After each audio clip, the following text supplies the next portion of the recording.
Hello, and welcome to the 13th and final episode of the first season of Empower Your Magical Self. I started this podcast because I want to share these incredible people with you. I have had such a wild experience throughout the 50 years of my life. And what's really redeemed a lot of the trouble and sadness that I had was bizarrely my diagnosis with autism 3 years ago. I feel so much more comfortable in my skin now. And I tell people that I wish I hadn't needed that diagnosis to feel like I was worthy of love and it's like a permission slip to love myself. And yet I got it somehow. I got this permission slip. I was always so different and I always felt so uncomfortable. So this somehow gave me a way to say, oh, that's it. That's why I've always been this way. Ideally, I would have just said, that's me and that's who I am and forged ahead. But sometimes we need a little more than that. And I would like for this show to be a little bit more for anybody who needs it. If you need permission to empower your magical self, here it is. Whatever that means for you, whatever it will take for you to become the magical, powerful being that you know you're meant to be, I offer you the permission for that right now. You can go and do that now. Because for 50 years, not quite, for about 45 years, I was desperately unhappy. And yeah, that goes back into my childhood. I was extremely unhappy and depressed child. And that kind of just carried on. I never really found happiness until about 3 years ago. And I didn't think that that was something that was in the cards for me. I didn't think that I would ever be able to be happy. And I'm 50, I'm almost 51 now, and I'm truly happy. I want to tell you that it can happen. You can be happy. These brilliant people on my show, a lot of them have had really icky stuff in their past that have could have stopped them cold. Anybody would have understood these people saying, I can't do anything. I had all of this stuff happen. And people would have said, yeah, that's totally understandable. But they didn't. And they kept going and they forged ahead and they found a way to love themselves insanely and made that a foundation of their lives. And you can do that too. That's the reason that I want to bring you this podcast, to show you that there are different ways of being happy, different ways of being spiritual, and of being alive and embodied and bold and happy in this world. And I hope to be an example of that. And I know that each of my guests are great examples of that. So thank you so much for tuning in to this final episode of the first season of Empower Your Magical Self. I'm so happy that you're here. This episode is going to be a review of the past 12 episodes and all of my guests. I've been editing these shows to put together this best of, and I just again am blown away by my guest. Each of which I found by the grace of who knows. Show you the clips in consecutive order from my very first guest, who was Tony Jones. Do you know Tony Jones? If you don't know Tony Jones, oh, and I should have this caveat. If you don't know Tony Jones and you like music, then you're really missing out. If you don't like music, then maybe you're not missing out. I don't know. I don't even know what you're doing with your life if you don't like music.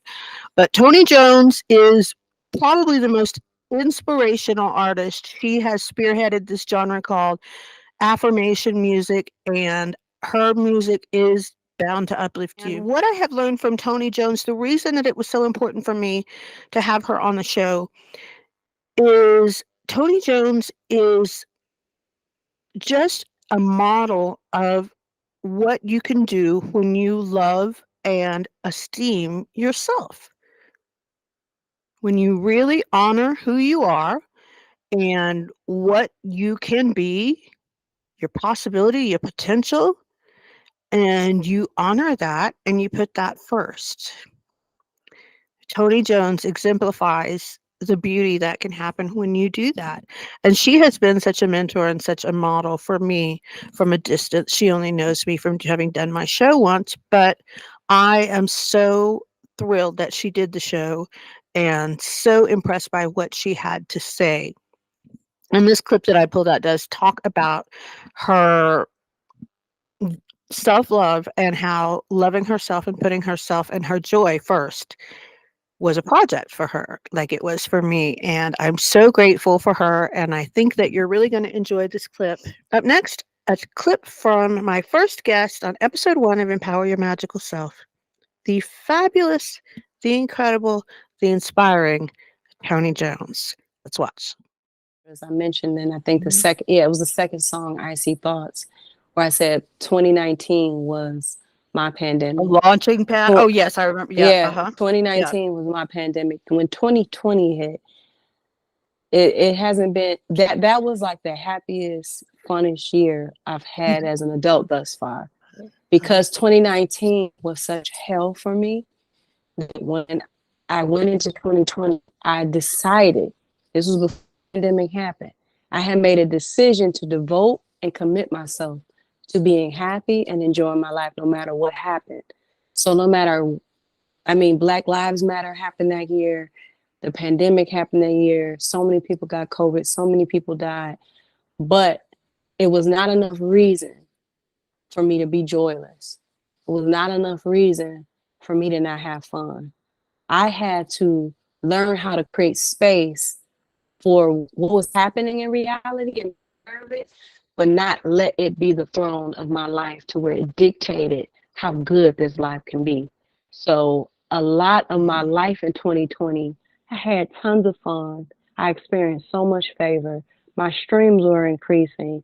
It was my mental health was so shot in 2019 that 2020 I just really had to rediscover how good life can actually be despite having a really horrific 2019 year prior. So I wasn't really COVID conscious. I wasn't pandemic conscious. I don't watch TV. I don't opt into any of the campaigns that media puts on, even if it has something to do with being black or injustice. My life, my present life, became my CNN.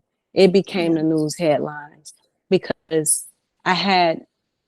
I want people to understand it. It's not me being insensitive to reality. It's just my reality of 2019, and was so horrible. And I realized that I had to experience it to realize how much I made so much outside of me my priority and my focus. Where when 2020 came, I was like, I'm going to embark on mastering how my energy to where I focus on what matters to me, not to be insensitive to other realities and how other people are experiencing that. But I just needed to have fun and restore my mental health. So it was very contradicting to a lot of what was happening That collectively. was fantastic. I'm so excited to have Tony Jones on my show. And again, you should really check out her music. If you like music and you like, I don't know, feeling good. If you don't like feel good, don't listen to her music. Okay. My next interview for my episode number 2 on Empower Your Magical Self was Patrick Jasper Lee. He goes by Jasper, so let's call him Jasper. Jasper Lee is my favorite writer that you probably have never heard of. He is just an exquisite mind, and I just really had to have him on the show. He was one of the reasons, along with Tony Jones, that I really wanted to start my show because I wanted to talk to him and I wanted to bring his work to the attention of more people. He's a Romani Gypsy medicine man. He's taught me so much about animism and about different ways of seeing the world that is indigenous. That's more of a tribal reality than what I grew up with here in America in the West. I recommend all of his books. He and I are talking about hierarchies in spirituality and how having been raised in a Christian environment, even if you don't have a Christian home, and I would even go into say a monotheistic environment, has really kind of crippled your imagination. And he and I talk about that and about life in general. So please enjoy this clip. Next clip up is from episode number 2, where my guest is Patrick Jasper Lee, Romani Gypsy medicine man. Enjoy. A lot, and I've studied your work and everything, but I think that so many people who grow up in a monotheistic, mainly Christian Yeah. society, Yeah. it's very difficult for them to conceive Mm. that okay, but who's on top? Yeah. There's Yeah. got to be this hierarchy, and I've had this conversation with people who've come to my workshops and they've been Christian, or they've been to a Christian school, they've been brought up as Christians.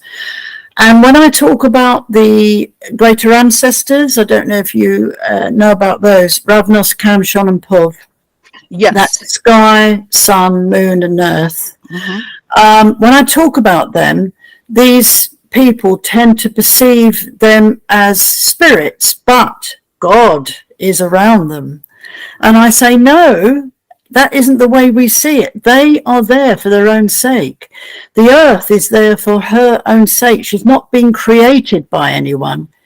She is the one who creates us, if you like. We're derivatives of earth, or we should be. We don't act like that today, I know. But Christians or any religious people are so steeped in it that they always think that God created it. Or they think, as I had a conversation with someone recently, that the Christian God and the spirits, they're all one and the same thing. So they're not. God is man-made, is created by man. yeah, And what we see is the natural world, and that is creator of itself, if you like. You want to see it that way. That is the highest you can go in the Romany way of seeing things, and in most tribal ways of seeing things. The earth is it, and God is man-made. So that's why when we when we used to say that we're Christian, we would pretend.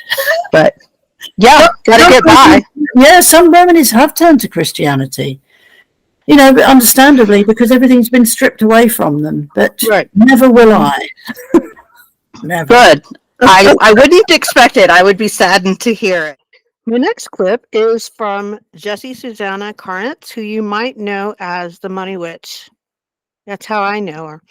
She is a force to be reckoned with. She has helped me come to terms a lot more with my feelings, my fears, and my discomfort around money. She's been a person who has inspired me to get my finances right. I'm still working on it. It's a project, but she is so helpful, and she helped me understand the ways that I am disempowering myself when I don't take control of my money and my financial situation, even though it may sometimes give me the willies.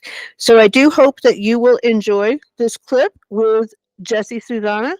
That is the Money Witch. She is coming up next. My episode number 3 clip coming up next with Jessie Susanna Carnitz, the Money Witch. Enjoy. I really do believe capitalism is a magic spell, and a huge part of how it's perpetuated is through colonial narratives and mythology, and a huge amount of narrative and mythology around capitalism specifically is exactly what you're saying. These people have a ton of money because they know something that you don't know, because they have a skill set that you don't have, because there's something magical about them, right? Like, they're ordained by God. That. Yeah, they're ordained by God to be on top. Exactly. They understand things. They have secret knowledge. And esoteric secret knowledge. Exactly. And to some extent, there is some esoteric secret. When I was a tax preparer, I was a tax preparer for a long time. And I used to kind of say, like the esoteric mysteries of the IRS, so it's like there is information that, can help you do X, Y, and Z. But a lot of what folks like, the information isn't that hard to understand. And I think the economy is intentionally obtuse. It's so obfuscated that people who are, I have a couple of master's degrees. I'm a smart person, but I'm just like instantly like, I don't. Yeah, like I couldn't possibly. Exactly. I have been so colonized. I'll admit it. Well, and also though, people, a lot of these people believe that they know something that, and this is what I see, like lawyers, a lot of financial professionals, etc. Like when they don't always fully know what they're talking about. Okay. Mm-hmm. And they don't always, they're not always like thinking of everything or being super rational or like taking into consideration X, Y, and Z about the individual situation, etc. So I feel like a lot of us have, and a lot of them are just bureaucrats, right? And, going to any bureaucratic situation, there's going to be people who are just like, here's the rule, can't do anything about it. Like, whatever, they're just saying something at you that's not even like steeped in personal intelligence, right? Yep. So it's like, a couple different bankers or whatever just say something to you, oh, you can't do that because X, Y, and Z. And then we're just like, I don't even understand what that means. And then we think that they know something or that they're acting from a high level of intelligence. And often they're not really. So I think just really making space to be in our own power. My next guest is a local to my area here in Colorado. She owns a fantastic place called Cosmic Tea. She is a psychic. She is a cool lady. She's just an all-around badass. Shall I say it? I'll say it. She's a badass. Her name is Elizabeth Marie Filkin. Again, she owns Cosmic Tea. You'll see in this clip a little clip of her shop, which is just beautiful and has the most exquisite little gifts and fun stuff, jewelry, cards, all the things that you might need for your magical life. And she's a psychic and she has a whole lot to say. I think that you're really going to enjoy the next clip, which is with Elizabeth Marie Filkin. She is the proprietrix. Let's say that. She's the proprietrix of Cosmic Tea. Super cool lady. Elizabeth Marie Filkin. Check out what she has to say. Coming up next, my next clip from episode number 4 of Empower Your Magical Self is Elizabeth Marie Filkin. This is a good time to ask you, what is magic? What's your definition of magic? My only, this is for me only, is weaving nothing into something. Okay. So magic to me is getting an intuitive hit from your spirit guides, your soul, your spirit council, or your higher self of an idea of something you may desire or want, and then creating it and being a part of weaving it into your life and bringing it into you. So magic can be healing. Magic can be different variations of abundance. Mm-hmm. But magic is where your soul, spirit, energy, and the earth all come together and create. I love that. That's gorgeous. I think everybody has psychic abilities. Everybody needs to get their worth and self-esteem, and then you can have all the psychic abilities you want. A psychic ability to me is predicting something that there's no way you could have known. An intuitive hit is like, an intuitive hit to me is when I'm doing a reading and I'm like, oh, your dad's mother Mary is here. And they're like, oh my God, that's her. She's dead. That's an intuitive hit. An intuitive hit is being right about something in the physical right now. A psychic hit is about prediction.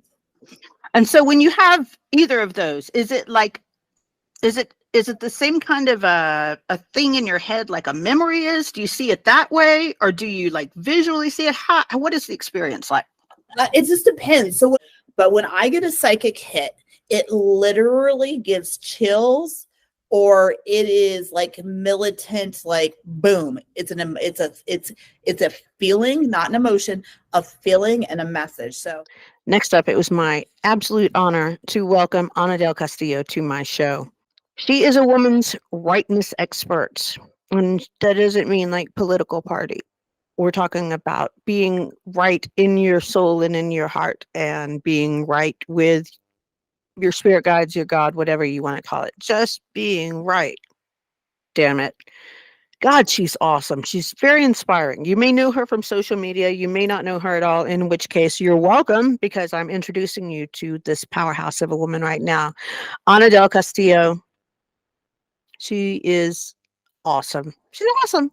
And I'm so lucky to bring it to you. Please check out this interview with Ana Del Castillo, where she is telling you how to start getting yourself together, how to start getting your soul right. These are valuable words. Take them to heart, my loves. Okay, up next, Ana del Castillo on my show, Empower Your Magical Self. Check it out now. The way to empower yourself inside of that is to take, especially if you've got a boatload of things that you're working with, take one area of your life, just one. I don't even care what it is. Like if you're someone who has a hard time getting out of bed, how to empower yourself inside of that is throw away everything else. Because a lot of times we don't want to get out of bed because there are 1,700 things that we've got to do, and it just all feels overwhelming. So just pick one thing, do that for 3 weeks straight. Just do that one thing. Pick up a 2-pound weight. And what I mean by that is metaphorically. You don't pick up a 100-pound metaphoric weight. Right. You pick up the 2-pound weight. Just get out of bed and make your bed. And celebrate the shit out of that. I fucking did that, man. Look at me. I might have not have done everything. And that's another thing is you tell yourself certain things like, I may not be where I want to be, but at least I'm a step ahead. At least I'm one step further than I was before. You celebrate that win, and then you empowered yourself in that one little area. And then you get that consistently in your bones. And then you pick up the next weight and you go, all right, I'm going to take that on. I'm going to stop putting it in someone else's hands, and I'm going to actually take it and own it as mine. And then I'm going to do it. And I'm going to stop blaming other people. I'm going to stop blaming the world. I'm going to stop blaming everybody else. And I'm just going to do it. And there's a lot of people to blame, and there's a lot of people who did fucked up things. There's a lot of things that are going on. You are right, but you are also right. You just have to figure out which right you want to stand in. You are right if you say, I can't do anything about that, but I can do something about this. And so I'm going to. Yeah. And that's how you empower yourself little by little by little by little, is that you take ownership of the thing and then you do it. And you do it even when you sort of don't feel like it, even when you don't like you just. That's what ownership is. Like there are people who are like Olympic athletes who don't really feel like getting up in Minnesota in the middle of the winter at 4 o'clock in the morning and going swimming. Trust me when I tell you that they don't feel like doing that, but they do it because they have some sort of larger commitment. And they didn't start doing it from that level. They started doing it from just like jumping in the pool. I really like this. I really love this pool. This is amazing. I love swimming, you know? So you just do it little by little. I don't care where you start, but you start small. And then you celebrate that, and then you do the next thing. My next clip is from Peachka, and I'm a fangirl. I'm a fangirl of all of these people. It's pretty obvious. I'm not embarrassed to say it. Why would I have this podcast with them if I was not a fangirl of them? I don't have podcasts and things to tear people down. That's not the way I am. So yeah, I own it. I am a total fangirl of all of these people. I own it. Next up is Peachka. Peachka is a high vibe rapper. Peachka will empower you even if you don't want to be empowered. Peachka is that empowering. She forces your power back onto you. I don't know if that's really accurate or not, but I have learned so much about being a strong, badass spiritual woman from Peachka. And you guys, if you're sleeping on high vibe music, what are you doing? Get your soul lit. Live like your fire in your soul depends on it. Only listen to music that lights the fire in your soul. Only eat the foods that make you feel good. Only entertain yourself with things that really feel good to you, so you can have more to give back to the world. Keep your energy high with gorgeous, hot, sexy, high vibe music. Peachka just dropped a new album. You should go listen to it, like right now. You can stop this and come back to it because Peachka is that important. So check out the next clip that I have to offer you from Empower Your Magical Self. My guest, Peachka. What a gorgeous woman. Check this out, Peachka. Check it out. All the time, because I follow what I call my soul lit, which means I don't do jack shit that doesn't light up my soul. Yeah. And your music and the music of your colleagues is a huge part of that, because music is such a tone setter. Yeah. I'm just so grateful. So grateful. Thank you. Thank you. It like I was saying earlier, it means so much to have the like firsthand, responses to it. It's still a little bit surreal, but it means everything, because we are making music that we want to hear, and to have that validation that other people also want to hear it, and it Oh, yeah. means so much to them in the way that it means to us. You know, it's a game changer. It's a game changer, and it is what is going to shift the industry, shift entertainment, shift what we find entertaining as a society and as a collective. And all of that, we're shifting culture.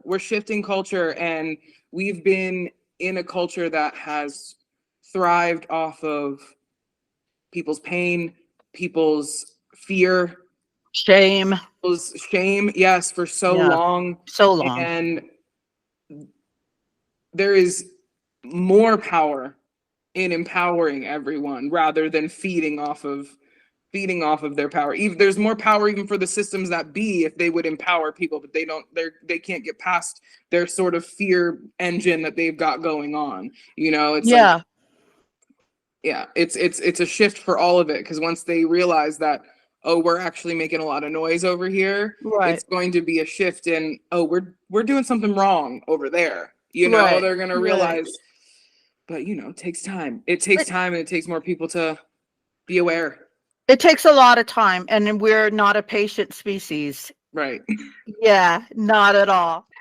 My next clip is from a person who's hard to categorize, and I love that about her. Her name is Toni Naj. It looks like Nagy, but it's Naj, I asked. She is a comedian. She's a feminist. She's a philosopher. She's a dancer. She's just interesting as hell. More interesting than hell. Is that possible? Toni Naj is more interesting than hell. She can put that on a t-shirt or something if she wants to. So I'm very excited to bring you this clip of Toni Naj, not performing so much. You usually see her full-on performance, and this clip is just us talking a little bit, having a little bit of a conversation about life and reality. So please enjoy Toni Naj riffing on identity. What could be better, right? All right, check it out. Toni Naj up next. Yeah, I mean, I definitely think there is a massive cultural exploration that's going on right now with identity. And, you know, from a Buddhist perspective, the ultimate goal would be to shed all layers of identity and to really sit within like the oneness of humanity. And I have been thinking about this a lot in terms of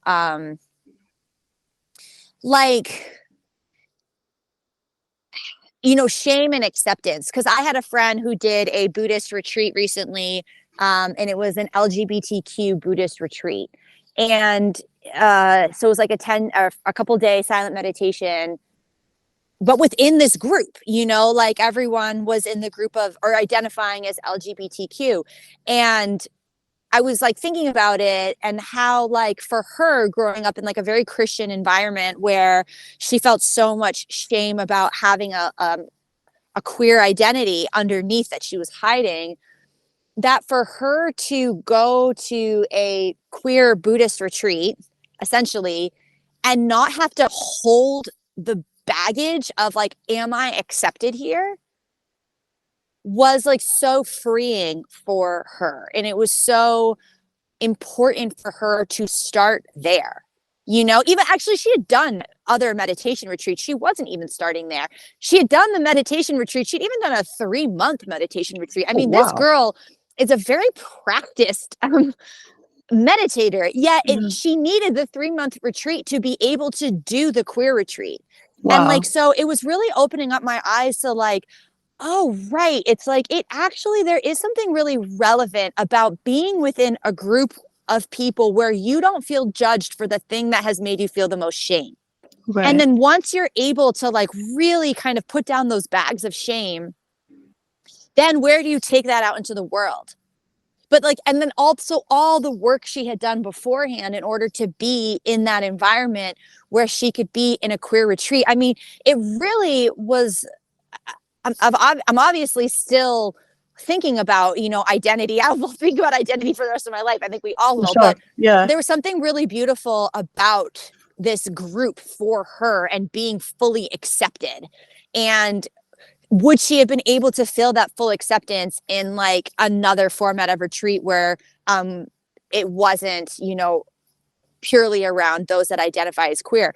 No, I don't think so. So that I think is really interesting when it comes to identity. And I think that's where that like conflicting relationship we have with it, because on the one hand, identifying with a group separates you, but on another hand, it is a really necessary step to open up and to not feel separate anymore. I think we have to realize that a spiritual path takes steps. It takes, we have to walk up steps, and so part of that step is being part of a group, even if that group is ultimately all of things, not just humanity, all of nature, all of animals, all of rocks, all of minerals, all of cells. I think we have to build up to that feeling of oneness. And I think a lot of people just expect to be like, oh, we're one, you know, but it's like, do you really feel one?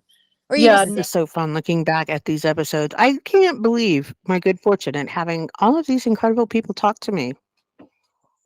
What did I do to deserve it? I asked. I guess that's what I did to deserve it. I asked. So let that be a lesson to you. The next clip that I'm going to show you is from a very cool woman who I met also on the internet. Her name is Kim Cardiel Early.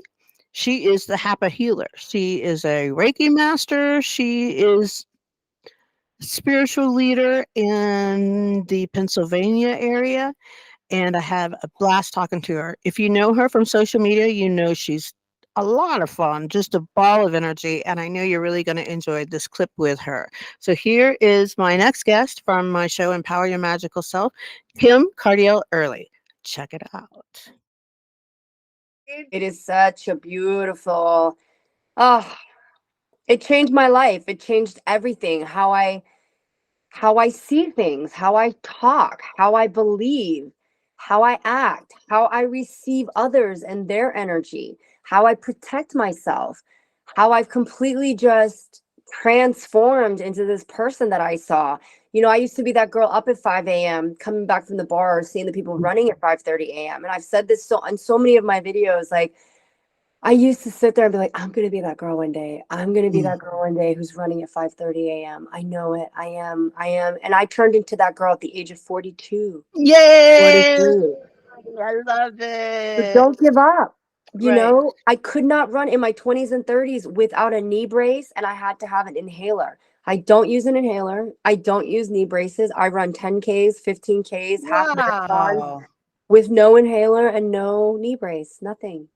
You know, like how I'm in better shape now, 47, because of Reiki, because of my balanced chakras, because of my mindset, because I don't tell myself I'm 47 and I can't do it. I say, no, I'm a badass and I'm only 47. And of course I can do it. Next up, we have a clip from a guest who's also local to the Colorado area. Her name is Sarah Maurer. She also goes by Miss Adventure Pants. She is one hell of a cool woman. She has a podcast. She has a great social media presence. She's an integrative life coach. She's a real expert in neuroplasticity. And I think you're going to enjoy learning from her and hearing from what she has to say. Please enjoy this clip from my next guest, Sarah Maurer.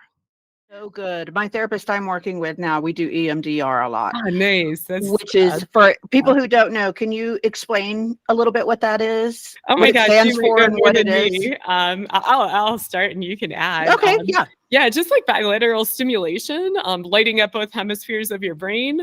A lot of times, like whenever you feel like anxious, like it's usually you feel it on one side of your brain, and it's like if we could put your brain in a functional MRI machine, we would just see this one little bright spot, like where the anxiety is, and everything else is dark. So if we could do a technique, for example, like tapping, crossing your arms over your chest and then tapping with each hand, or I do one where we just pass like an object back and forth in front of yourself. You can do it with your eyes, like some EMDR practitioners have like a light board. You can do it in your car, just turn on the windshield wipers and watch them go back and forth. Anything you can do that stimulates both sides of your brain kind of starts like smearing around all the neurotransmitters and the electricity, so that one little dense anxious spot cannot hold together, and it will usually instantly, like help people feel better. And then often, like it will actually induce some neuroplasticity whenever you reintegrate whatever was feeling bad. It actually integrates in a new and better way. Let's talk about Reiki a little bit. Do you know anything about Reiki? I know just a little bit about Reiki. I know enough to know that I'm really into it. Let's say that. I had a Reiki session. I had a Reiki session when my best friend Hannah was here in October. She gifted it to me, and it was really, really helpful for me. And I became inspired to learn more about Reiki. And I invited this next guest, Susan Kiyoki, who is the founder of Reiki Colorado Academy, to come and talk to me about Reiki. And I asked her explicitly to talk to me about Reiki like I'm an intelligent 9-year-old. That's an approach that I like to take when I'm approaching a subject that's pretty new to me. I'm curious, I'm open-minded, I'm relatively intelligent, but I don't have any background information. I'm only 9. So please explain it to me that way. And that's how she explained Reiki to me. And I learned so much. And I'm sure that there are those of you out there who are also intelligent 9-year-olds and are curious about Reiki. So please enjoy my next guest, Susan Kiyoki, the founder of Reiki Colorado Academy. She's got a really great take on the basics of Reiki. Stay tuned. What does Reiki mean? Is it somebody's name? What is it? Good questions. It literally means spiritually guided life force energy. So the ray is going to be the universal energy field and or universal consciousness, and the key is like chi or prana or those kinds of words that we're familiar with. So the idea is it's energy. It's a high, I'll call it high vibration for lack of a better way to explain it. Energy that's only good for healing. So one of the caveats of Reiki is it can do no harm. And that, so there's a, how do I want to say, there's a way that we learn to connect to this high vibration energy. And there's a process in Reiki trainings, or at least ideally there should be, where people are attuned so that their energy field more readily connects to this very high vibration energy. If anybody's doing something that's harmful or destructive and calls it Reiki, that's not Reiki. So it came from Japan, right? Originated? Well, absolutely, into the mystery we go. Okay. Actually, the name Reiki is used from the phonetic alphabet in Japan that they use to describe things that are not from Japan. So it came from elsewhere. Now, when I learned Reiki, which was back 97, my Reiki master and everybody else I knew that knew anything about Reiki all rather casually said, oh, it comes from Tibetan Buddhism. And I'm located and was at the time in Boulder, Colorado. And so I'm like, well, where? And Boulder being Boulder, there were a lot of Tibetan Buddhist teachers. So I was able to chase them down and ask them questions and, sit in on trainings. And near as I can tell, it comes out of a practice, out of a specific lineage of Tibetan Buddhism and that's the one I still study in and practice in. I've been studying that for like 2 decades. Every teacher I've had, all lamas, every single teacher I've had has said emphatically that the practices we're doing have been handed down from master to student uninterrupted for 18,000 years. Oh my Lord, that's fantastic. Right? Yeah, I'm very interested in ancient history, so this is very exciting to me because I know that agriculture and, us being organized and whatnot was supposed to only be 6, 8, 10 at the latest, earliest 1,000 years ago. So you're telling me this is like double. That's what they say. And I came across a scholar who poo-pooed it and said, no. They didn't even keep time the way that we keep time now. It was only 9,000 years. But still. That's still like way older than the pyramids. Just for. If there's anything to this, and I did actually speak with a professor of Tibetan Buddhist studies at a university somewhere in the Midwest many, many years ago who had written about this. And if there's any truth to that whatsoever, there's a really deep taproot here.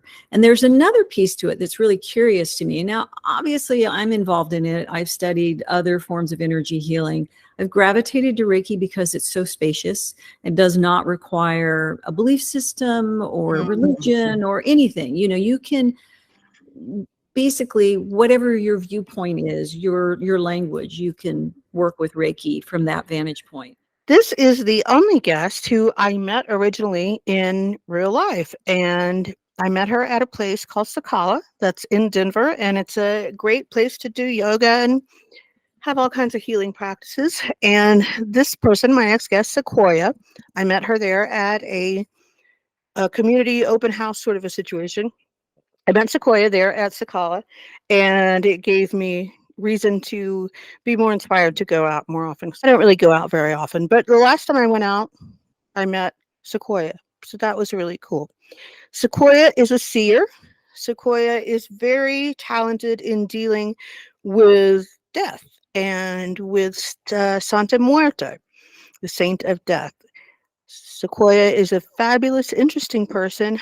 Wager pretty sure the youngest guest who I had on my show this season. Just a really fabulous, interesting person, and I think that you will get a lot out of listening to her. Please enjoy this clip from Empower Your Magical Self with my next guest, Sequoia Sage Garza Keith. Enjoy the clip. There's so much joy to be had. Like, go bungee jumping, go swim in the ocean, like, go just have some fun. Like, walking around with fear is just, it makes me sad to like see people that just they stick so much inside their bubble, and you see so much loneliness. Yeah. And then once you get towards the end of life, they recognize that. And they're like, so much regret. And I think that that's why a lot of people, like, not people, but like a lot of spirits get stuck on the earth plane, stuck in that exactly because they're not ready to let go. They're like, wow, I didn't live it. And it's like, well, you need to let go and try again. And that can happen at any moment. Like, it doesn't have to be at the point of death. It can be just a wake up call, you know, like maybe, like, for example, like with the memorial today, a lot of the people that were kind of discussing the circumstances of his passing, they were vocalizing how much they learned and the value of asking for help.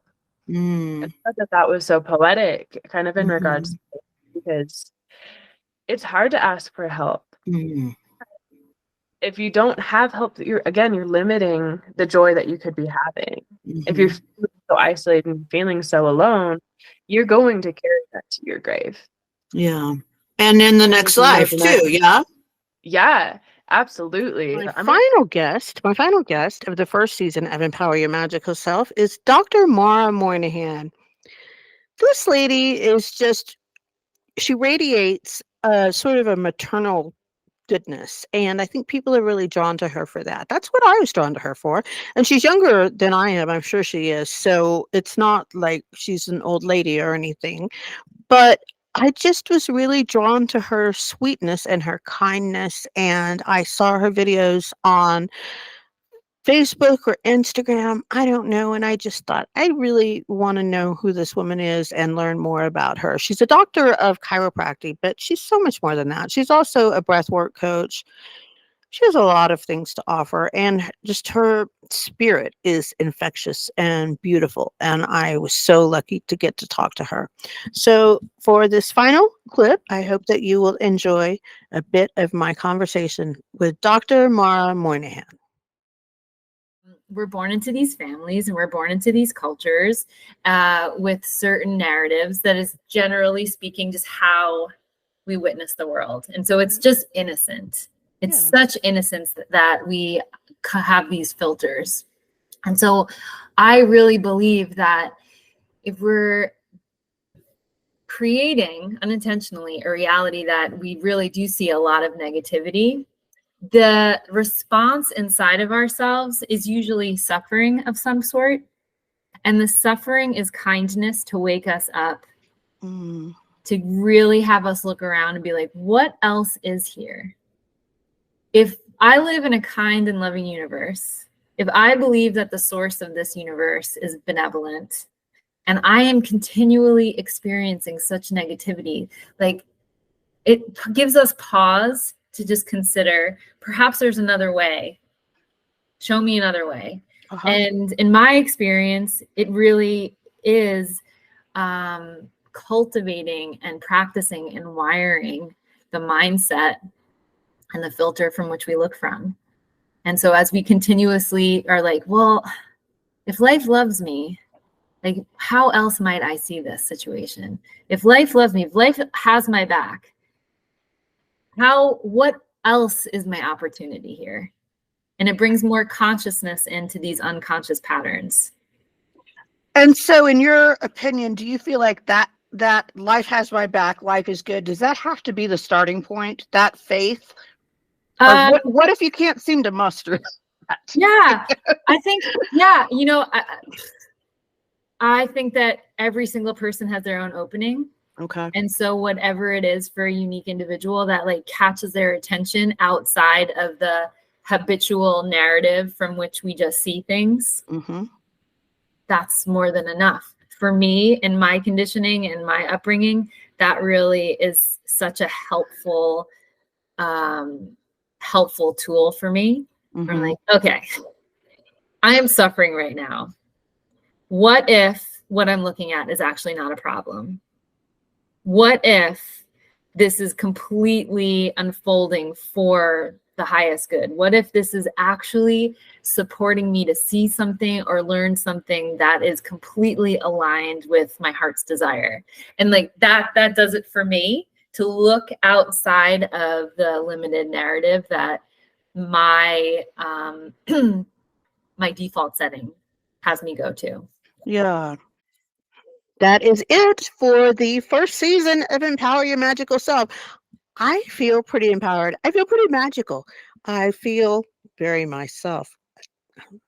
I'm really proud of this show, though. We haven't had a huge listening base, but we have had a loyal listening base. And I want to thank everybody who's listened to any of the shows, anybody who's inspired to go back and listen to any of the shows now. I've really put a lot into them, a lot of heart and soul. I curated the guest extremely carefully.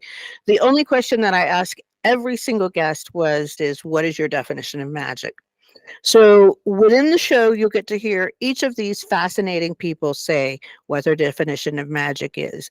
It's fascinating to hear what these people have to say about magic and the role that it plays in their life. I love to hear stories of empowerment and of people loving themselves and of people taking care of themselves. So do not ever think that you will bore me by dropping me a line and saying, hey, Leah, I empowered myself by...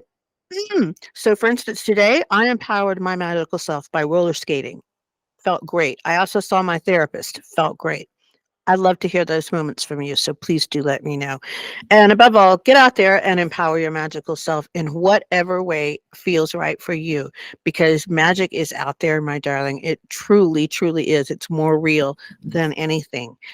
And all you have to do is find it. It's magic is in you. It really is. All you have to do is excavate and get it out in the light and shine it, and life can become fully magical. I love you. I love you. I love you. Thank you so much for tuning in to my show, Empower Your Magical Self, and I will see you in the spring. Until then, get out there and empower your magical self. Mwah! Bye.